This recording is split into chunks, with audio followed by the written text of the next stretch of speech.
Hey everyone, and thanks for jumping back into the Cryptoverse. Today, we're going to talk about Bitcoin, and we're going to be discussing time-based capitulation. If you guys like the content, make sure you subscribe to the channel, give the video a thumbs up, and check out Into the Cryptoverse Premium at intothecryptoverse.com.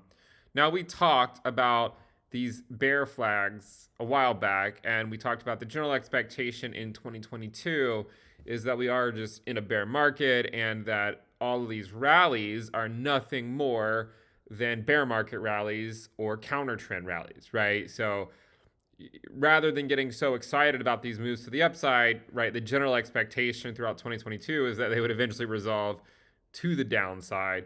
And so far, that has been playing out. But one of the things that I think it's important to think about when you look at this chart is to remember that time-based capitulation is arguably just as important as price-based capitulation.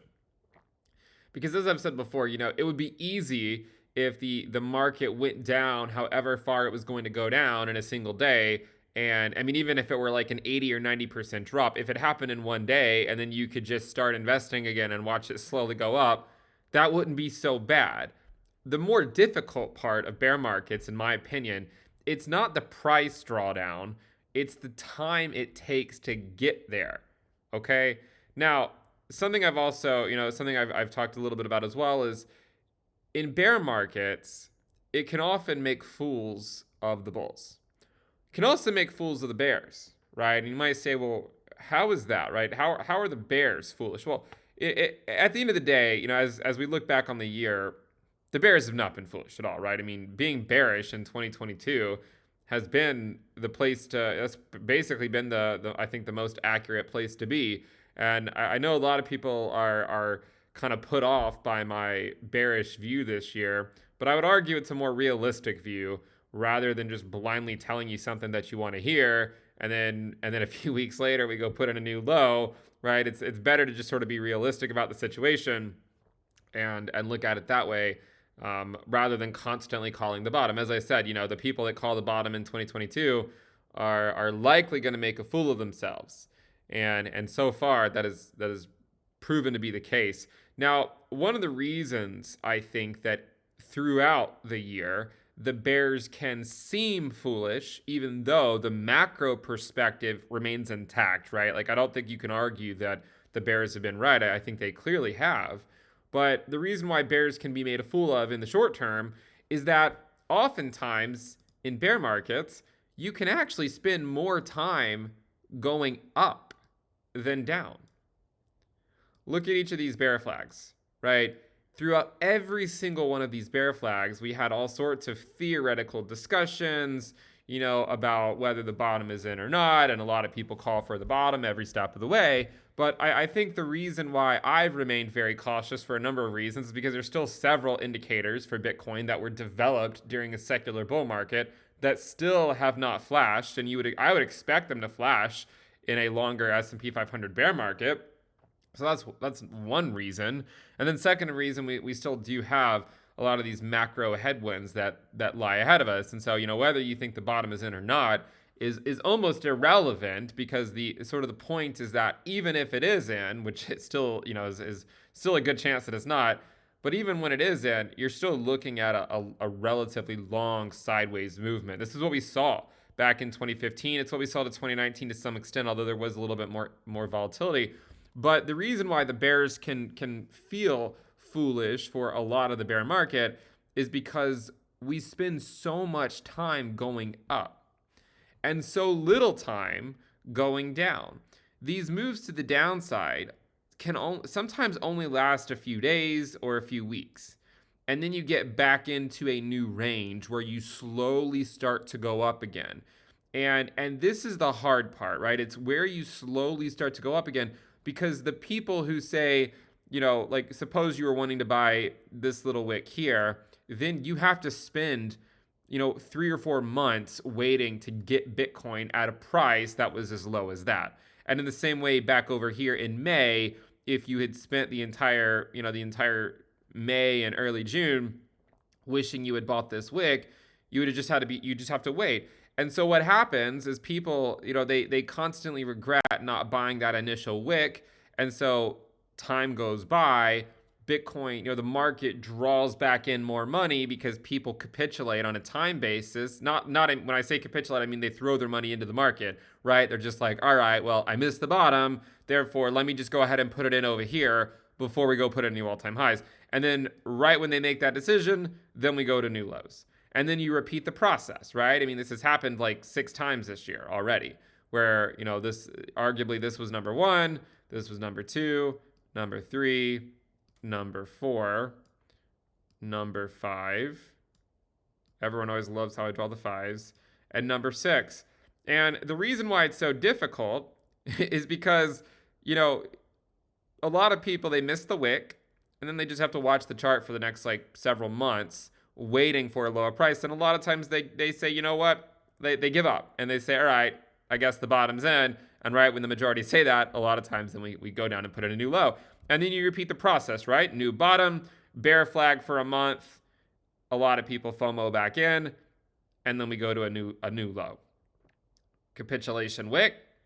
People have to watch that level for months because they feel like that was the bottom. And then you go down to a new level. And this time we didn't even go set a new low. You had to live through the same situation again for several months, right? But then eventually what happens, right? You take out the low. And then, it's like all the people that spent watching this price action over here, and then over here, and then over here, and then over here, and then over here, they YOLO in because that time-based component gets to them. So as I've said, right, price-based capitulation is one thing. And that can be looked at by, the drawdown from the all-time highs. Okay, let me just sort of delete a lot of this stuff. So the drawdown from the all-time highs, of course, is one component of it. And we know that we've experienced a significant drawdown in Bitcoin's price so far, to the tune of about 77% or so, right? So that is painful, right? That is painful for a lot of people. But even for the people who are on the right side, and if you've been stacking cash this year, I've said cash is king the entire year, right? But if you've been on that side, it can still be difficult, and it can still leave you feeling often somewhat foolish because you might take the stance that cash is king like I have, but then when you watch the bear market rally for 3 months, maybe it causes you to question your thesis, right? And then eventually it breaks down to a new level and you get comfortable and you're like, all right, I'm glad I waited. And then you have to spend another month waiting. And then another 6 months waiting, right, for these new lows to eventually come. So that's why I just want to, make clear that time-based capitulation is the same as, or if not more important than price-based capitulation. Because at the end of the day, it's all relative, right? Like it doesn't, if you're cash heavy, it doesn't really matter what the bottom is, right? It's all about, it's relative, right? I mean, if the bottom is 15K and you think the bottom's in, and then you put your money into the market and then it goes up to 30K, you've doubled your money. But in the same way, if Bitcoin goes to 10K and then you think the bottom's in and it goes to 20K, you've doubled your money, right? It's all relative. So I think the more important aspect that probably more people should talk about is not what is the bottom, but when is the bottom, right? Because, if someone were to say the bottom is 13K or something, but it doesn't happen. There's a big difference between 13K happening tomorrow, or what if it happens 6 months from now? What if there's a rally between now and then? Or what if the bottom is 10K and we go there tomorrow, right? Like figuring out where that is I think a lot more important, and the relative moves, of course, are much more important. It's like, if you look at last cycle, when Bitcoin dropped, 84% from the all-time high, it certainly sucked for a lot of people. And as someone who was avidly buying Bitcoin at 6K, because I thought the bottom was in back then, it sucked to see it go down a bit more. And, I wish I had waited back then. I wish I'd waited. I wish I hadn't come in so aggressively in August and September. But I had learned my lessons from prior bear markets, so I did have cash on hand, which is not something I could have said for the bear market before it. Um, so this bear market, I've been a bit more, and by a bit more, I mean a lot more conservative and cautious. And I mean, the altcoin market still is incredibly risky. But as far as Bitcoin, these bear flags, they just continue to play out one after another. Now, a common retort to such a type of analysis is, well, it's a bear flag until it's not. And I mean, yeah, it's a very astute observation, of course. It's a bear flag until it's not, and eventually we'll probably break out of one. But so far, assuming that the bear market lives on, has worked out pretty well. Okay? Now, what could be some type of confirmation that it's over, right? Well, if you look back at what happened at the bottom in 2018, you had a low and then you had a higher low, and we were sort of off of this, this bear flag. We popped above it, right? We finally popped above it, and then we came back down to retest it. If you want to draw the bear flag another way that maybe doesn't fit that specific narrative, and you take it all the way up to this wick, then it looks like that, right? Where you sort of slowly break out of it, retest a little bit, and then you're off to the races. But so far, I mean, that has just simply not happened, right? I mean, like, none of these bear flags have broken to the upside. They always get rejected, right? Where those initial tops are, right? You go into the new range, that top ends up being sort of as long as you follow it on the line to a slightly higher price, right? That's what makes it a bear flag, right? It slowly goes up like this within a downtrend, and eventually it breaks down, right? And so that initial wick and that line that sort of governs those lower prices, that ends up being sort of the most that Bitcoin can obtain in that time period, right? And so we keep testing it, we go to a new low, right? And so on and so forth, okay? So hopefully this is at least, another, I mean, we talked about this a while back as well, but hopefully if you haven't seen it expressed in this way, hopefully it's a little bit insightful into why the time-based component is important, because even if you are on the right side and you've been stacking cash, you probably would be lying to yourself to say that you weren't feeling somewhat uncomfortable at various parts of the year when it felt like the market was leaving you behind, time and time again, only to be proven eventually right?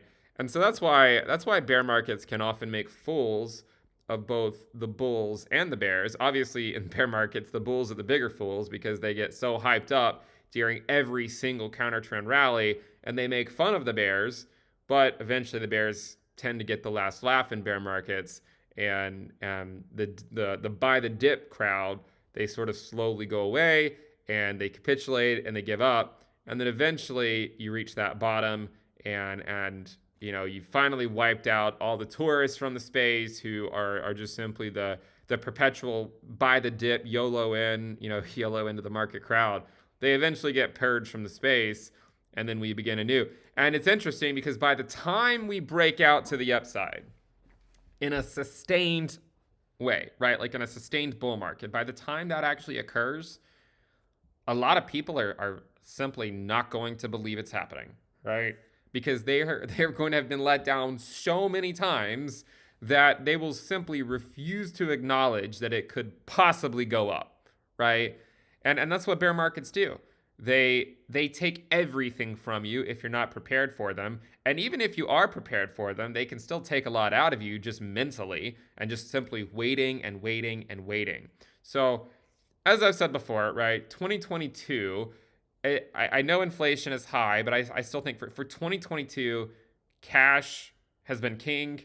It is king. We've said it's king, right, for the entire year, basically, since Q1. And I think this year will be remembered as just simply a bear market year. Nothing more, nothing less.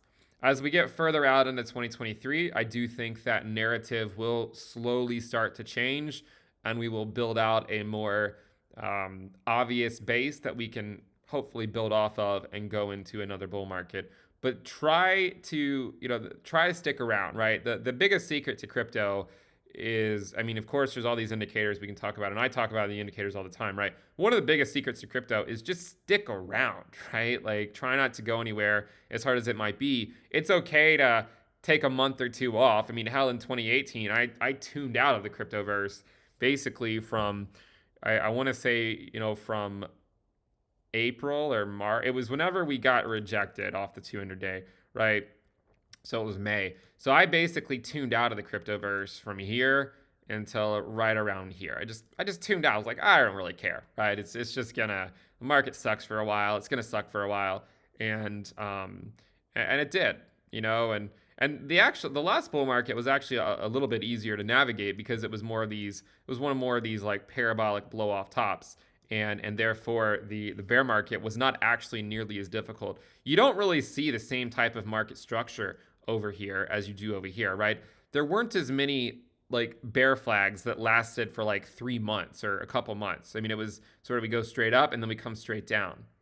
One of the reasons that the market structure might look a lot different over here than it did back over here is because of the different nature in the top, right? Yes, this was a parabolic rally, but the main difference is that a lot of people had plenty of time to buy the top, whereas not a lot of people had plenty of time to buy the top here. So one potential theory here is that not a lot of people were able to buy this top, and so they were, it didn't take as long for the majority of those people to sort of capitulate and get purged from the market. And so we were able to just sort of move down in a much more swift manner. This time, you could argue that so many people had time to buy the top than rather get that huge capitulation that we saw back in 2018, right? Like it's just been a very slow bleed, right? Where you spend a little bit of time in this range, then you go down, right? And then you spend a little bit of time in this range, then you go down.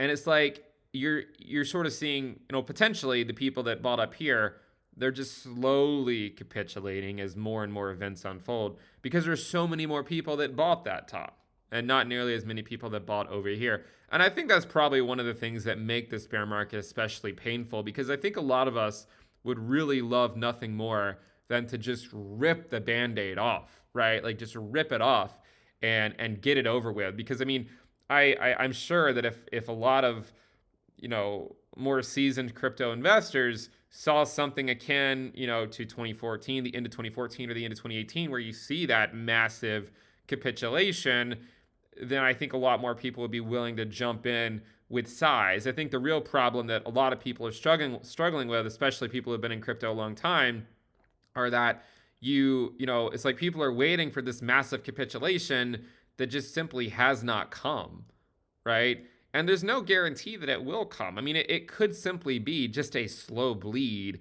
and the market bottoms quietly on some random Tuesday in 2023 when no one's talking about it. And it's like, wait, how could that be the bottom? There wasn't a capitulation, right? We have to be open to this idea. The top was a double top where we spent a lot more time at it. So in the same way that, you saw a major top here without a long time being spent there, we saw a fairly succinct capitulation at the end of the year. This end of year, so far anyways, has more or less just been a slow bleed, right? And I do think it's actually taking a real toll on a lot of people. I think if you just sort of navigate around the cryptoverse for a little while, you'll see that. I think a lot of people are really starting to throw in the towel. People are becoming apathetic, and so on and so forth. Okay. The only other, I mean, you can zoom in and look on some shorter time frames here, but if you measure the time frame of these various flags before they really break down, this was about 33 days. This one over here was about 119 days. This one here was about 32 days. And then you had this one, which was probably closer to 63 days. This one was about 73 days. And then so far this one, is about 27 days or so, right? So, I mean, look, people are going to call the bottom constantly, and eventually someone will be right and they'll take credit for it for the next 10 years. But the point is bottom calling in 2022 has been a very tricky task. And so far, these bear flags have all simply resolved to the downside, and apathy has continued to take over. I do think we're going to see brighter times ahead. I don't mean to just be like, the bearer, no pun intended, of bad news, but this is just simply the reality of the situation in 2022, and we'll see what 2023 brings us. Thank you guys for tuning in. Make sure you subscribe. If you're not subscribed, give the video a thumbs up. Check out Into the Cryptoverse Premium at intothecryptoverse.com, and I'll see you guys next time. Bye.